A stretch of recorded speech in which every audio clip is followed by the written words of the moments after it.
Now, you say economy in the times of COVID. When I say economy, I mean political economy, because I'm not an economist. I have no pretense. I read Nainan. That's the reason we publish Nainan with my column, and BS publishes my column with Nainan's column. That's an exchange between us, because he brings in the economics, I bring in the politics. But political economy is central to all politics now. Now, when you ask me in times of COVID, let me take your mind back to the statutory warning that we see on mutual fund advertising. What does it say? Past performance is not an indicator of future prospects. Now, that may apply for mutual funds, but that does not apply for politics or political economy.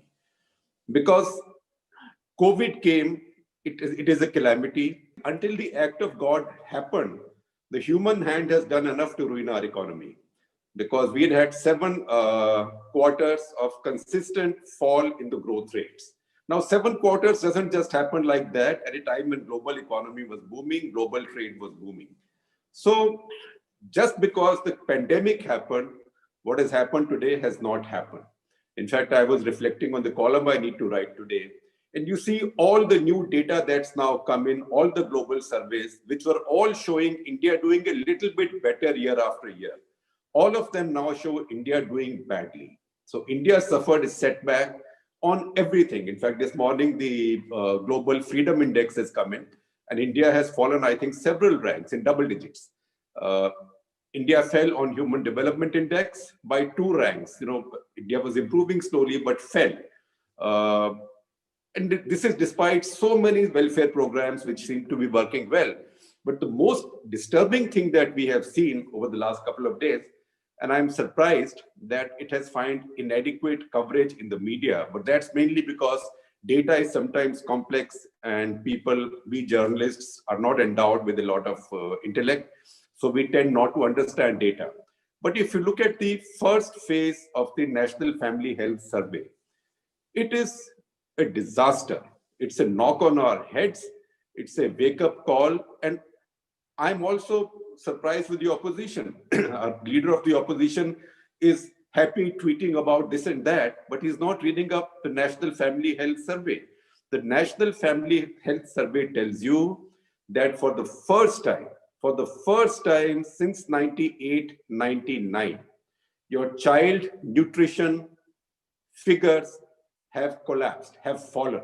Since 1998-99, in every NFHS, this is the 5th NFHS, first started in 92-93. This is the first NFHS in which we have reversed our gains on child nutrition. So what's happened in India is, in major states, and this is phase 1.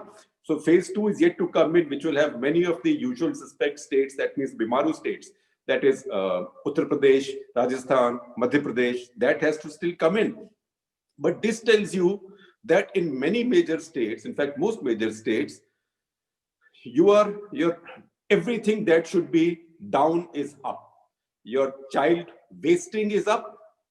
Your child stunting is up. So our children now under 5 are shorter than before and shorter than 5 years before. So don't blame the UPA. All this is about children born after Mr. Modi took over power. This is a survey for 2019-20, and this data is for children up to 5 years old. So once again, these are Modi government's children. These were born under Modi government. So stunting has gone up almost across the board. Wasting. Now stunting is when a child does not reach the height that is prescribed or that is expected at his or her age for that ethnicity. So that is stunting. Wasting is when there is height, but there is not enough weight, not enough muscle on the body. So stunting and wasting have both gone up. And if we think that is bad, then the percentage of underweight children has also gone up.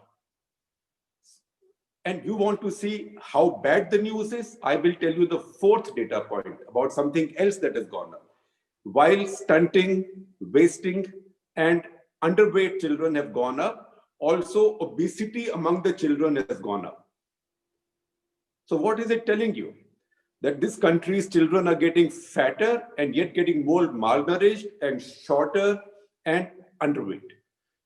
Now, you can put any analytical points to this. One, there are a couple of things you can't do. You can't blame the past for this because these children are only born now.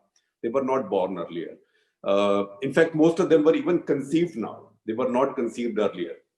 The second thing is that it's not as if there is shortage of grain in India, because you've seen that, in fact, one thing this government has done right is distribute a lot of grain, particularly after the pandemic.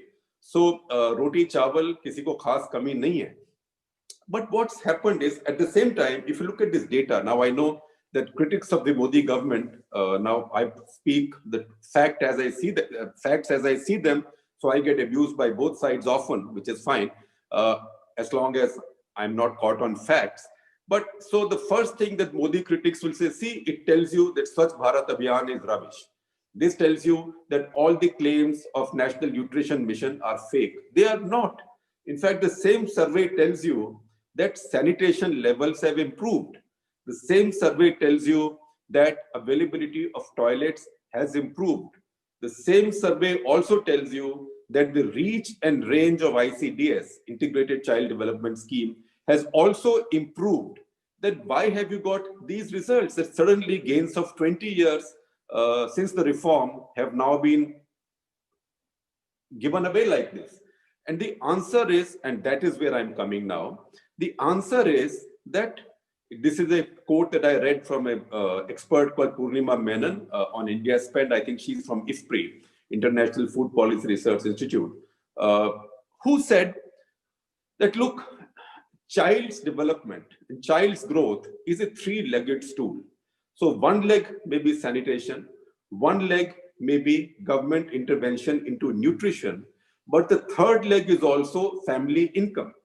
So if in this period your family income has not been rising or it's been falling because your growth has been declining through these 5 years, barring the first year, and ever since the demonetization came, it's a one-way journey. Although we've changed our methods of calculating our GDP, which I know that all of you people can't question, all of you have to repeat it, but it's not a method of calculating GDP that most of the world trusts anymore. That's a harsh reality. So it does mean that among the poor, family incomes, one, are not rising, and second, most likely they've been going down. Now, remember, once again, data is very cruel because data does not mold itself to suit our convenience.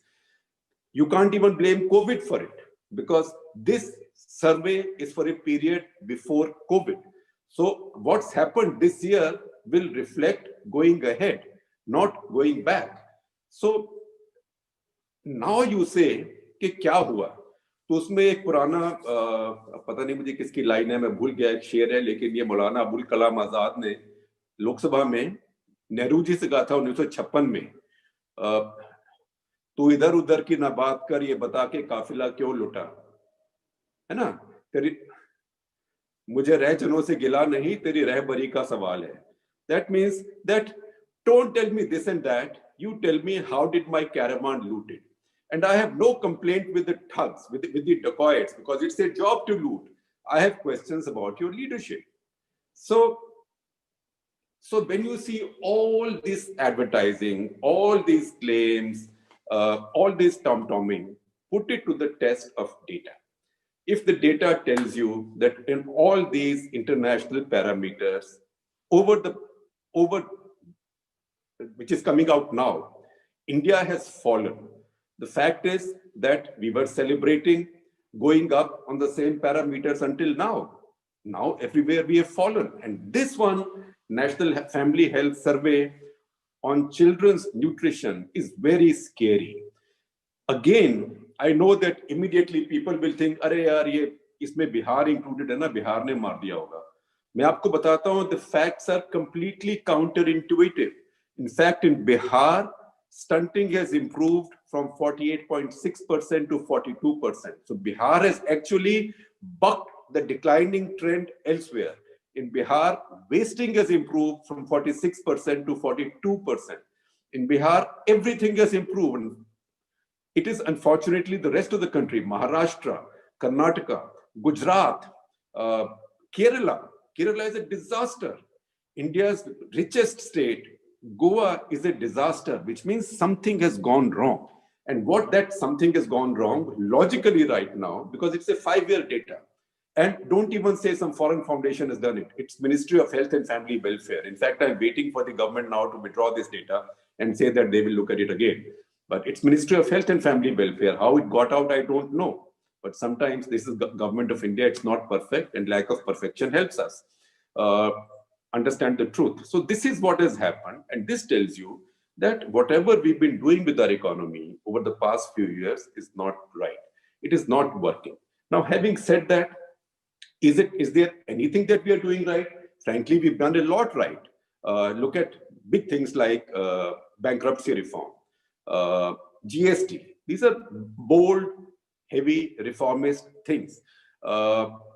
See also some of the other reform in other areas. The areas where it hasn't worked, like say power, but it has worked in many other areas. Even now, agriculture reforms, labor reforms, these are big ticket reforms. I will acknowledge that, and I have written that. I'm never off the record. Whatever I say on the record. But the fact is that so I repeat that same line again. तो इधर उधर की ना बात कर, ये बता के काफिला क्यों लुटा, मुझे रह जनों से गिला नहीं, तेरी रहबरी का सवाल है. So what have we done wrong? For this to have gone wrong this much, something has gone wrong, not with our economics, but it has gone wrong with our political economy. And I will tell you what's gone wrong, in my view, with our political economy. What's gone wrong is that this government is the most political formulation in India's history. Every government is political. Even Gowda's government was political. But some governments are more political in the sense that they make winning an election central to everything. And there, if you're getting grain to people, you're getting 500 rupees or 1,000 rupees to them, you think people's bellies are full, and then you give them the other formula and mandir and this and that, and the fear of the Muslim, and they'll vote for you, so you win your election. So you actually, people say that this government has very successfully disintermediated the Muslim voter, that the Muslim vote doesn't count, which is true. And politicians are entitled to do that. But they have also in many ways disintermediated the economy from Indian politics, which means people have no longer voted for growth in the last several elections now. On 2014, they voted on the promise of growth. 2019, 2018, 17, I would say 18 UP elections onwards, they are voting on a bunch of other considerations. Now, you want to see how it works in other areas and what we mean by a purely political government, a fully political government, a total politics government. How this works is that because you need to win elections in West Bengal and Assam, you call Bengali immigrants termites. Then you also say we will throw them in the Bay of Bengal. It gets you popularity in those states. But what happens? Bangladesh gets upset with you. Bangladesh is the only neighbor that is friendly with you. Bangladesh and India have done a lot for each other, including trading each other's terrorists. We are reopening our railway lines. We are hoping to reopen our highways. We have reopened our river transport. It's a finger in Pakistan's eye. Bangladesh is rising. On all social indicators, Bangladesh beats Pakistan. So think about it. And in fact, on many social indicators, Bangladesh beats India. In fact, on all social indicators, Bangladesh beats our Bengal and our Assam and our Tripura, the 3 Indian states bordering them. This year, Bangladesh will also go above India for their per capita GDP. Now, would we have preferred to have a Bengali-speaking Pakistan to our east, a hostile Bengali Muslim country to our east? This is a country which still has a Hindu in a more senior position in its cabinet than we have a Muslim in our cabinet. Both countries have their own realities, but it is true that Bangladesh is not a classical Islamic country. It has a pretense of being secular. Mr. Modi had the right instincts. In fact, in 2013, when UPA was struggling to settle the boundary issue with Bangladesh, opposition was coming from the BJP, especially Sushma Swaraj in parliament, who said that this will be a sellout. And everybody knew that this was an agreement in India's territorial interest, in India's strategic interest, and India's longer term interest. So in fact, then I had written an article headlined, Dear Narendra Bhai, saying that we know this is 2013. You are now the most powerful man in the BJP already. Your voice counts. You are going to be the leader now. Please lean on your party. Tell them to let the UPA government conclude this agreement with Bangladesh. But BJP didn't do that, disappointingly. Yet, as soon as Mr. Modi came to power, his instinct was right. Among the first things he did on foreign policy was sign this boundary deal with West Bengal. Not only that, he was also able to sell this to Mamata Banerjee. The only thing he was still not able to do is to get an accord on Tista waters. But that created such a lot of goodwill in Bangladesh that from there, the way was just ahead. And then what happened? Because you are a purely political government, because your first thing, जिसको हम कहते हैं भूखे को 2+2 4 रोटियां, the non-Hindi people, I don't know how to translate it. You ask a starving person what is 2+2, he will say 4 rotis, because a hungry person only thinks of rotis. So similarly, when you say a fully political government, for it 2+2 is 4 votes. So you knew that the only way you could expand your footprint in Assam and West Bengal is by building a fizza against Bengali immigrants. So this language got used, and Bangladesh has a democracy as well. Bangladesh has politics as well. Bangladesh government also has, in fact, they have a much bigger threat from Islamic militancy and Islamic extremism. In fact, IS, the only country in the subcontinent where IS is active and has carried out major operations is Bangladesh. So it caused problems for Hasina right away, and the Chinese moved in. And now you see, yesterday, Mr. Modi had a summit meeting, a virtual summit with Sheikh Hasina. It was a very good summit. India is now offering deals, concessions, this and that. But the fact is that I worry that West Bengal elections are coming up. And at some point, that rhetoric will come back. So will you then once again trade the national strategic interest for your narrow, in a commentator's point of view, one who's fighting an election, nothing is narrow. If you're winning, then that is a broad objective. But that is where we have gone wrong on the economy as well. While we promised growth, we have also realized that by a combination of many things, we can also keep winning without the growth, with the notion of glory, success, etc., etc. However, if you see all the data that's come out now, and more will come out as days go by, India will not look good. India is not looking good at this point. That is the truth. I can either hide in fear so that I don't face criticism and not speak the truth, or I can win praise by speaking lies. But this is the reality right now. At the same time, the reality is that this government has made a good use of the COVID crisis to push some really audacious reforms. And in all my writings, you will find labor reforms, agriculture reforms. I'm supporting strongly, to the extent of saying that this is Narendra Modi's Thatcher moment. Because what happens is, when you have a majority, when you have no threat to your government, then you can make a couple of mistakes also. It's like when I'm watching on the side, I have several eyes. So I'm watching on the side the India-Australia test match, that when you have a deep batting lineup, then one odd batsman get out, you can always recover.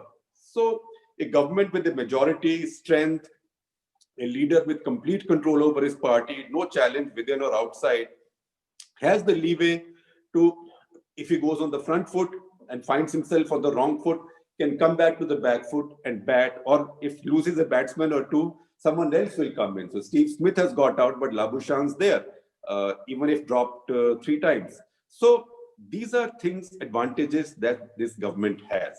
So I am now hoping, and I know that we started late, so I will not take too long. You people ask me questions, I might not give you very short answers. But the basic thing now is that this is the time now for this government to take a deep breath and make a lot of course corrections. Now there is Assam and Bengal elections coming up now. Then in India, every year there's an election, and a couple of years, then UP will come. So if it goes on like that, India cannot afford, and I think even Narendra Modi cannot afford 2 more years of this kind of an economic stall and this kind of a real fall in quality of life for the poor. This is a reality now. These are Government of India's figures. I hope no officer or minister is fried for letting these figures out. But this is worrying, and knowing Narendra Modi to be a very smart, very intelligent, and very astute leader, I think he's also reading this, and we might see more focus. That is the optimistic note on which I would end this, because we've all said that nobody should waste a crisis. I think this government has made good use of the COVID crisis. Where I disagree with it is this whole wave of protectionism, which will not do well for India. But let us see how this goes. Sometimes reality may not be as bad as the rhetoric. Sometimes reality is worse than the rhetoric. So we will see what happens. Also, it's a changing world now. It's a changed world already, to the extent that Abe has gone. So one who's come in is also of the same type, but he's not Abe. Trump has definitely gone now. Even Trump cannot say I am not gone. He might say unfairly, but he's gone. And you can see that Democrats will have a slightly different, nuanced view of India. See that in the appointment of the Democratic Party's deputy chair for the India caucus. That's a man called Rob Bhatia, who the overseas friends of the BJP, etc., had campaigned strongly against for allegedly being anti-Hindu and anti-Modi. So it's also a changing world. Boris Johnson is not as strong as he used to be. Chinese are sitting at our doors. Americans will open out to Iran. We don't know what will happen between Turkey and the rest of the world. So this is a very, very fascinating world with new complications. In this, any government of India needs complete focus on governance for the next couple of years.